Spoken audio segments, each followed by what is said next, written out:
सारखी सारखी होते गोड खाण्याची इच्छा, तर असू शकतात ही कारणं. आपल्या सगळ्यांनाच कधी कधी गोड खाण्याची इच्छा होते. काही लोकांना जेवणानंतर तर काहींना सकाळी गोड खाण्याची इच्छा होते. तसं पाहता असं काहीतरी खाण्याची इच्छा होणं हे नॉर्मल आहे.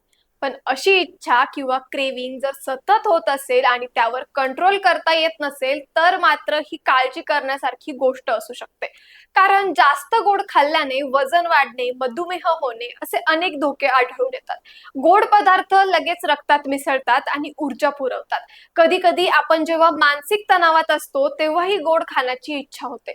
तणावात शरीरात कोलेस्ट्रॉलची पातळी वाढते आणि आपण विशेषतः गोड पदार्थ खातो. पण यावर उपाय म्हणून योगा, ध्यान आणि प्राणायाम करणे जास्त फायदेशीर ठरेल. पुरेशी झोप न मिळाल्याने देखील गोड पदार्थ खाण्याची इच्छा वाढते.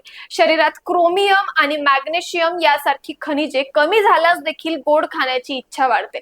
म्हणूनच जर तुम्हाला सतत गोड खाण्याची इच्छा होत असेल, तर तुमच्या रक्तातील साखर तपासून घ्या. योग्य आहार, व्यायाम आणि पुरेशी झोप हे देखील आरोग्यासाठी खूप महत्त्वाचे आहे.